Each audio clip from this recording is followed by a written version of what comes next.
So can an 8-year production cycle and a problematic star really make a good superhero movie? Let's talk about it. Well, what's going on, everyone? Welcome to Movie Emporium's movie review of The Flash, the newest film in the DC universe that's directed by Andy Muschietti. So what could be considered probably one of the last movies in the DCEU now that James Gunn and Peter Safran have taken over. This film, The Flash, is of course the story of Barry Allen, his singular story about, basically he's a speedster. He basically travels, really quickly and stuff like that, and he saves people with the help of Batman, who of course is played by Ben Affleck in this movie, and this is not spoilered, it's in the trailer. Well, he figures out how to travel into the thing called the Speed Force, which basically allows him to travel through time, I guess you could say, is the easiest way to put it. And in the process of everything he does, he corrects something that once went wrong, and it basically causes a ripple effect. Think of like Back to the Future Part 2, and kind of turns everything on its head. Things are not the way they should be. We now have a Batman who's played by Michael Keaton in the trailer. I'm not spoiling anything. And we also have just all these different things. The mother survived. He, of course, comes across himself, who's like an 18-year-old and stuff like that. And in the process, they are trying to look for a Superman because, of course, General Zod is coming into the mix. And, of course, there is no Superman because the Superman in this movie is played by Sasha Calle, who plays, of course, Zor-El, who you might know as Supergirl. So basically, it's a story about a guy with a lot of heart, but makes a mistake, and everybody has to pay for it. Think of like Flashpoint and stuff like that in a lot of respects. And so he has to kind of try and fix everything before it completely collapses upon itself. And that's that's actually the non-spoiler version, because this gets into a lot of stuff in this movie that's not in the trailer, of course, because they're keeping a lot of things secret. Okay, so The Flash is a character that I truly love. When they they did the New 52, Flashpoint was one of my favorite comics. It was right there with the kind of reinvention of Aquaman. Flashpoint Paradox, the animated movie, is one of my favorite animated comic book movies of all time. I think it's fascinating, the idea of like one guy changing everything, possibly not for the better. So I was really looking forward to this movie because I love, kind of what Ezra Miller was doing. I loved him from Perks of Being a Wallflower. I felt this movie could be something truly special. And they were bringing like different directors in here, like Rick Famuyiwa and stuff like that, who ended up going to do The Mandalorian. And so Andy Muschietti, who of course did It Chapter 1 and 2, was brought in to direct this movie after so many false starts. Well, because this movie was supposed to be kind of a continuation of the DCEU before James Gunn and Peter Safran were brought into the mix to kind of reinvent everything, this movie was going to be kind of a course correction from everything that happened in the Zack Snyder universe. So all that was taking place. They had to, replace Billy Crudup, who was very busy on another project with, of course, Ron Livingston. Of course, they were bringing in, of course, Supergirl. They were bringing in, Michael Keaton. They were doing all these things. They're bringing Michael Shannon back, which was a welcome surprise. And it's a movie that, felt like it was going to be a huge success. And the pandemic happened. Everything started to go wrong with this movie. And then now we kind of have to talk about it. The problem with Ezra Miller. Ezra Miller was one of these great up-and-coming actors who I really loved and I thought was a fantastic, he's really good at what he does. But he has a lot of problems, as we've seen in the news, and that became a huge kind of sticking point for me because I wasn't even sure I wanted to see this movie. And it's not that I don't appreciate, the crew and the cast that's involved, which is ultimately why I end up seeing this movie, but when you go into a movie like this and you have the main star as problematic as he is, you almost don't want to root for it. And I don't know, it's a very kind of murky kind of situation.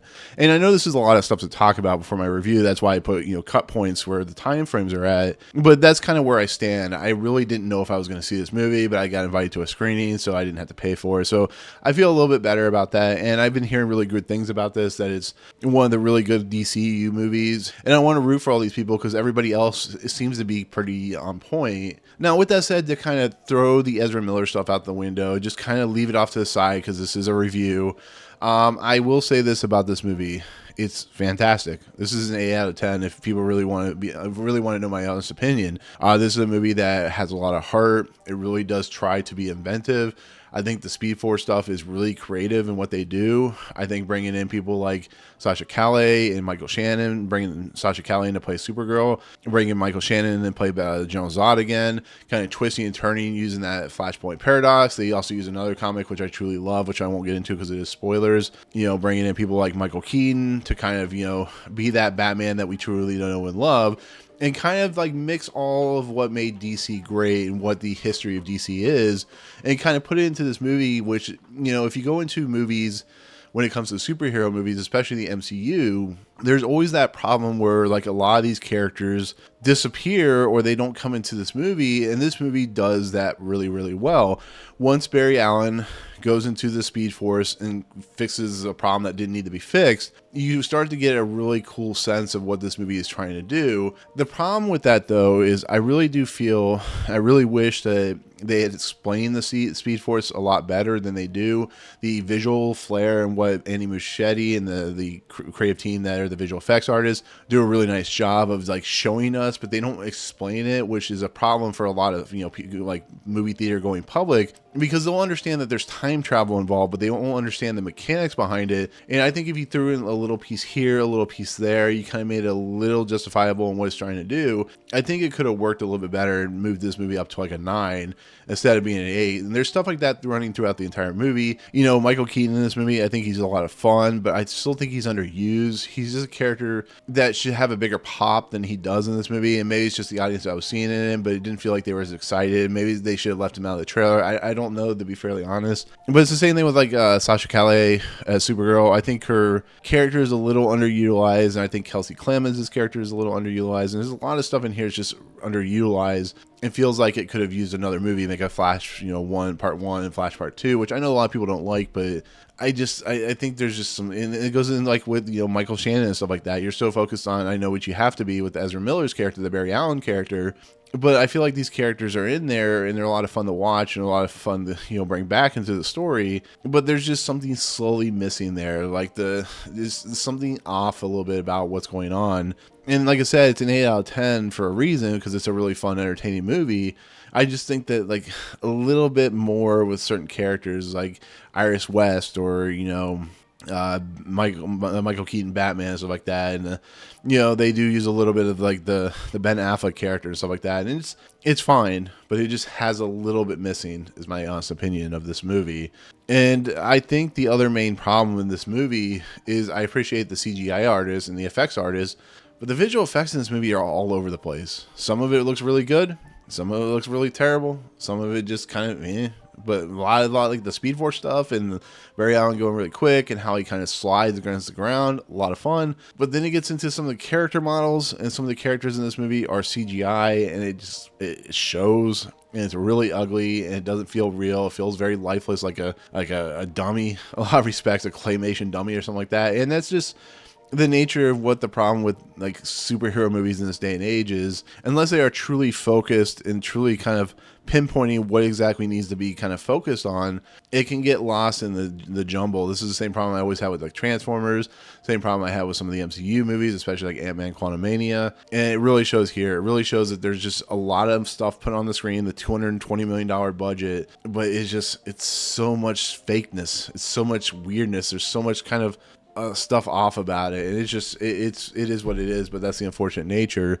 And there's still a lot of stuff like what Barry Allen's character and what he has to do, how he has to focus his kind of situation, and leading to the eventual conclusion to what he's going to do if he's going to succeed, putting everything back together. It's just what it is, unfortunately. There's just bits and pieces that don't work, and it's just the unfortunate nature of everything. But everybody's still great in the movie. Everybody's having a lot of fun. Like I said, once again, it's nice to see Michael Shannon, who was the highlight of course, Man of Steel, coming back as General Zod. And you, of course, have his two cohorts who were, of course, in Man of Steel, and they come back as well. And it really is a movie that really does attempt to try to be fun and entertaining and not dark and grimy and stupid, but it also has emotional heart, and you really do feel the Barry Allen and his mother's story. So I do feel that this movie succeeds without the special effects, but when it works, it works, but when it doesn't work, it unfortunately fails to a degree. So, and with that said, that's kind of where I'm going to leave it when it comes to my review of this movie. Once again, I'm trying to leave the Ezra Miller similar stuff out just because